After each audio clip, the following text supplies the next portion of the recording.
Okay. Good morning, everyone. This is Dawn from Massachusetts, and I am so grateful to be on the meeting. And that when Pat asked me to share yesterday, the first thing that always happens to me is I get this nervousness. I think about those people that go out on the stage and sing, how they get so nervous before the minute they grab the microphone, they're okay. That usually happens to me. I'm nervous, like it's my first time. And what came to my mind was my first time I ever spoke was in a big hospital. And it was all new people sitting in the front. And it was loud and crazy in this hospital. It was for alcohol, actually. It was a detox center. And I was like 8 months sober, and I was shaking so bad. I wanted to run out the back door. My sponsor, she's still so loving. She grabbed me by the arm. No, we need you. And she kind of like pushed me out on this big stage, and I was so nervous. But it went away, and when I realized that everybody quieted down, they were listening to me, I was like, ooh. So that was really cool. So what I have here is, so to talk about my faith, how it came to the Lord, and then about my food addiction, compulsive overeating, and then some daily scriptures that I live by, or try to live by. So my faith, what came to my mind was I had to go back and remember when I was saved. It was a miracle. The Lord saved me, I gotta say. But that could be prideful too, thinking I am the worst sinner, or I'm not as bad as him. So it's the opposite side of the spectrum. I was just in that miry pit, and he pulled me out of that pit. So that was a big deal. So Psalm 27 became my Bible memory this week. Pat sent me a little song on a Bible memory that she memorized with a song. And she's like, don't listen to my voice. So now what's going on this past week or 2 weeks with my husband and my sister. I'm making a song, sending it to them, and they're even singing it. And I said, don't listen to my voice. So this one is Psalms 27:1. The Lord is my light and salvation. The Lord is my light and salvation. Whom shall I fear? The Lord is the stronghold of my life. Whom shall I be afraid? So this scripture is about my faith. The Lord is my light and my salvation. I had darkness in me my whole life. And, you know, the old saying that they say in AA, I didn't know what I didn't know. I didn't know I had darkness in me. I thought everybody was like that. Head down, big circles under my eyes, look like I'm going to cry a lot. I came from a dysfunctional home, and I felt I did have a lot of self-pity. No one cares about me. I had that going on. See it in pictures when I was 10, 12, 14 years old. We were poor, too, on top of it. So there was the girls that had the nice clothes, and then there was us. There were 7 of us, and our father died. So my mother was alone with 7 kids. We were all like a year or 2 apart. So it was a lot for her. I didn't see it as being a lot for her. I saw it as, what about me? I was a kid. So I didn't have any light in me. And so I always wished I wasn't around. I wish I didn't live in this world. I wish I didn't live in this home. And I always say things like that to my mother. And she said, well, there's your luggage, pack and go. And I said, someday. So I ended up packing and going at 16. And we all did. They're like, I want to go too. Oh, I want to go too. So we moved out. We found places to live. It was a crazy, crazy life I lived early on. So I had that darkness in me a lot. And I turned to food early, even prior to moving out. But food was my happiness. And I found food, I found money to get food. I worked at places where I could take food, or they give you food. It candy. It was everything. It was everything except fruits and vegetables, two things that I wouldn't eat. That's what I live on now mostly. I heard a nutritionist say the body should be 80% water, 70% vegetables, and 20% protein, something like that. The percentages were so high with vegetables and water. As if we're on food plans, we know that's kind of what it looks like. So I had so much of a darkness that I kept running to food. But then I think I was 15 or 16, maybe 17, 16. I found alcohol. So I didn't want to eat anymore. I wanted to drink. So I started drinking and smoking cigarettes, and then I found the bigger happiness out of all of the food and alcohol was a man. You know, if I could dress up cute and wear the right makeup, I could get a guy. Somebody might love me. So there was no talk of God at all in my life at all. So I knew I was different. But I didn't know how other people lived. Back to I didn't know. That depression in me. It was when I got saved and the light came in me. The pastor always says to me, Dawn, because he loves my faith, because I'm always running around talking about Jesus, and he said, I love that about you. He says, one thing I want to do is witness better. You're such a good witness. Because he says, those who have been forgiven much love much. If I go back and see where I came from, and that darkness that was in me led me to suicide. The first attempt, and I had a second attempt. And the second attempt was really close. I was in a hospital, almost died. They even told me, you were so close to dying. We were surprised we pumped your stomach and brought you back to life. That's how dark it was for me. So talking about my faith, I was 36 years old, and between the men and the booze and the food, the darkness was really bad. So I met a girl who had told me that if I quit drinking and pray, that depression would go away, that it's from that. And I didn't believe her, and I didn't believe in God. I did not believe in God. I just thought God was up in the sky, and he lived in the sky. He didn't have anything to do with us. I mean, we were never taught. We never went to church. We didn't know nothing about the Lord. And, I was mad at my mother when I became a Christian. But, of course, you go through the 12 steps, forgive. You learn how to forgive. And you learn how to make an amends for your own side of the street instead of playing that blame game constantly. Because for years I did that game. I'm not saying I'm free from it. So anyway, what happened was I was 36. I met that girl, and so I didn't believe her about quitting drinking and about getting on my knees and praying. I didn't believe her. So one day, I woke up and I was so sick from drinking and eating. The combination of both, too much. And I couldn't get out of bed. I looked over at the dresser and I saw, Captain Morgan and Coke and cigarettes and chocolate cake and just a combination. I was living with some guy and he was drinking with me. And I was a store manager, and I was a bar manager 10 years, and then a store manager 30 years. And he owned a body shop. So he bought a house in the country, and I moved in with him. We were going to get married. I was with him 10 years. And I could not get out of bed at all. But after about 1 o'clock in the afternoon, I finally knew that if I got some chocolate in me and fruit punch for breakfast, I'd be better. So that's my food plan wasn't always that bad. It was horrible, but when I was hungover, it was real bad.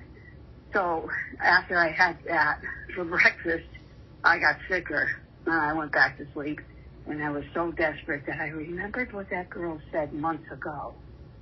If I had got on my knees and I went to and I quit drinking, this depression would go away. She didn't say nothing about the food or cigarettes or any of that. Men, nothing. Bible, none of that. So I crawled out of bed and got on my knees and said, I don't know you, God. Is your name Jesus? I said, Jesus, like a second grader, because, I wasn't educated at all when it came to anything to do with the Lord. So I prayed, and a couple months later, I ended up in Alcoholics Anonymous. By my second or third meeting, I said, it came like the light bulb came into me, and I was like, I'm here because of Jesus.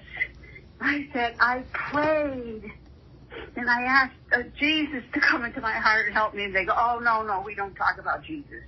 It's you got to pick a higher power. I said, that is my higher power, and I was brand new in AA.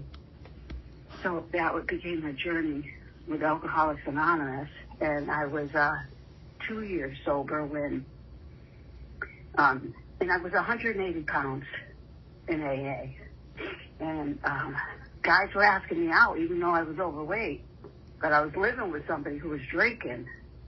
So I told my sponsor, I got to leave this guy. I can't marry him. He drinks. I'm going to end up picking up again. Anyway, what happened was when I was sitting in an AA meeting in August with my home group, there was girls running around with those little shorts on and tank tops, and I had a long sweatshirt on to hide my fat. I was so nervous about people were going to see my fat. I was like a size 16, 180 pounds, and my sponsor said, go to that other program, Overeaters Anonymous. I said, there's such a thing? I was 2 years sober. I said, oh, there is such a thing? So that day, I went right online or called or whatever, however, back then, I found a meeting and started going to Overeaters Anonymous. I was going to probably 10 meetings a week between OA and AA, back and forth, and trying to fix my life, and all I did was go on this food plan. I didn't give up flour and sugar and weed. I just gave up right off the bat sugar, and I started eating 3 meals a day, and I got to 204 pounds with my highest weight. And right away with Overeaters Anonymous, I lost 70 pounds. So that was exciting for me. First time I was ever like at a normal body weight. And so I didn't want the food. I didn't want the alcohol. I didn't want the cigarettes. I wanted the guys. But then I met this girl the same girl, by the way, the same girl, she dragged me to church. And she said, you got to come. And she had me sit right up in the front row with her. And she puts her hands up in the air, worshiping God. And I was like, let me out of here. And I took off and went across the street and bought pounds of chocolates and relapsed. Because I didn't fit in. I did not belong in that church. I was a bar manager. I was from a dysfunctional home. My life was crazy. So I just kept eating. And I did learn something, that the food, overeating, causes depression. It caused me, because here I was sober from booze. She promised my depression would go away if I got sober. Why am I not sober? I mean, why am I still depressed? So I went to a therapist. And the therapist said to me, are you seeking pills? Because I won't give them to you. A lot of people are looking for antidepressants or, something that's going to help them with anxiety. I realized through the years in recovery that, for me, anxiety is just fear. I'm afraid of something. I got anxiety right now because I was nervous about the meeting. It's going to go away. I'm not going to take pills.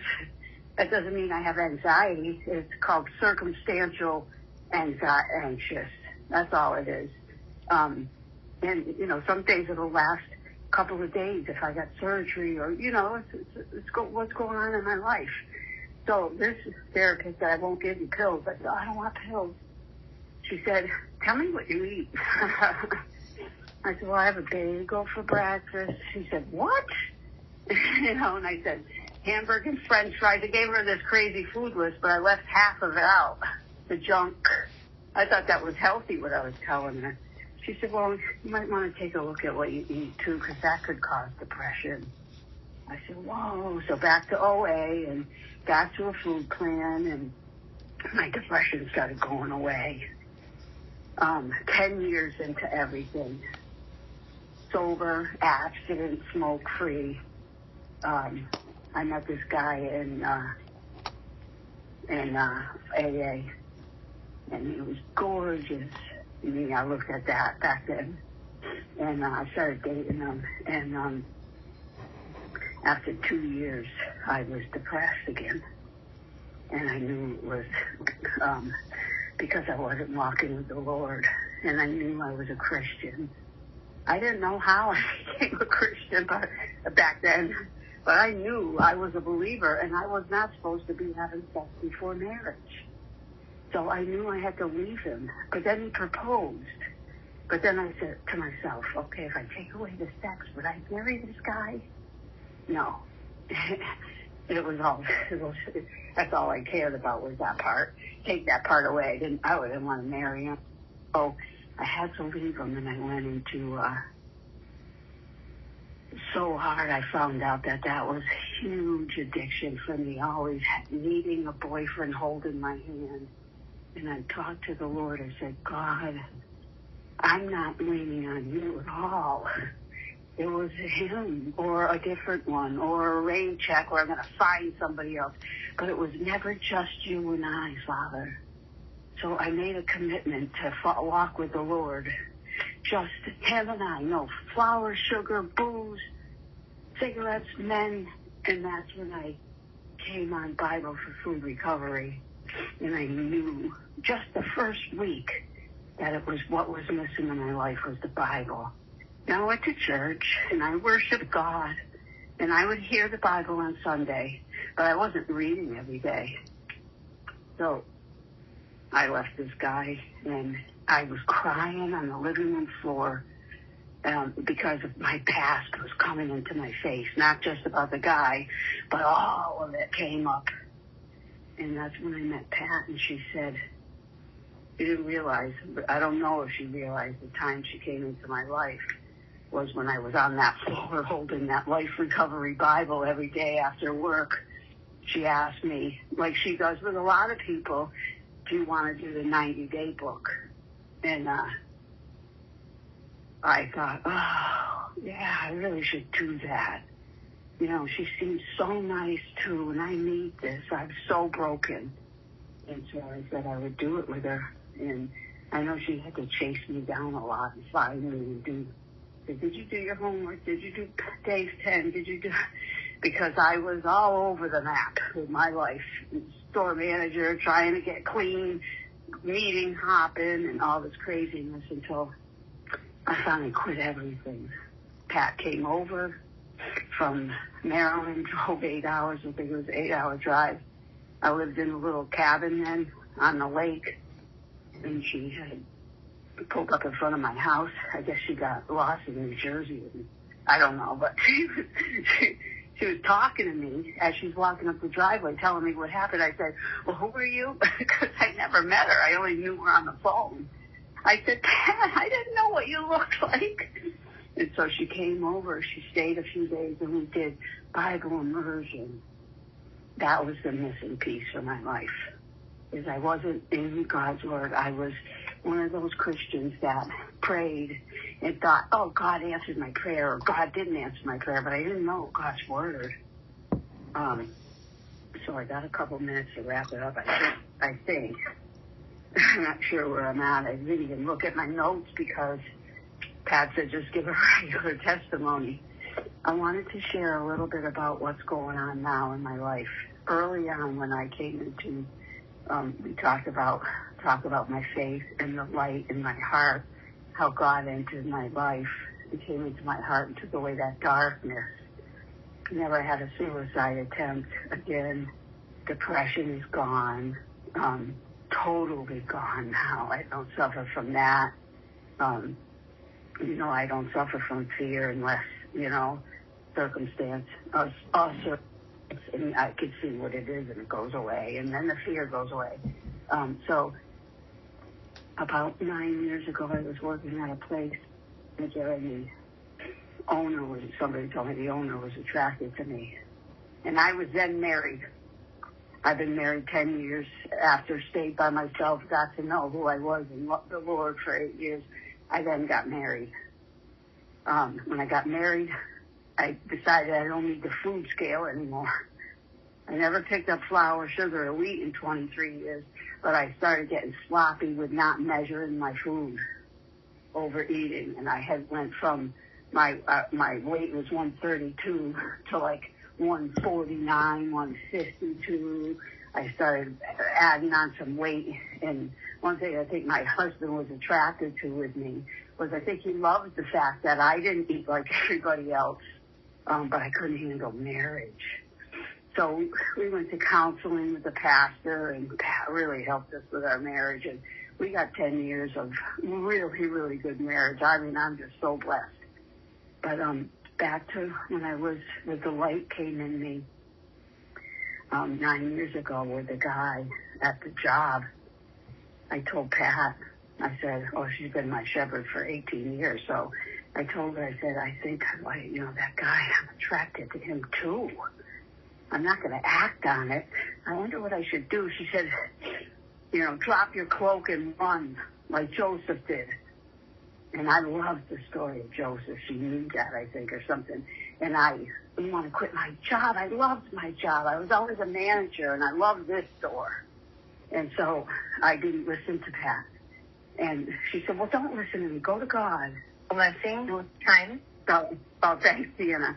To wrap it up, I went to the Lord, and I knew that I was supposed to run from that job. And that's when I started Uber driving for, thought it was going to be a month or two. It's 9 years.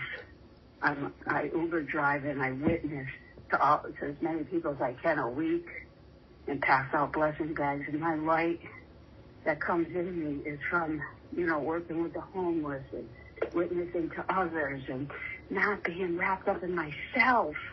I see newcomers. I have 12 Steps for Christians in the living room here on Tuesday. I see the newcomers. They're really about them. And I remember being always like that. And now I wake up and I have a whole different perspective on life. What do I do for you today, Jesus? So that's all. I don't think I did my notes. I don't think I did all my scriptures that I had written here. But thank you so much. Thank you.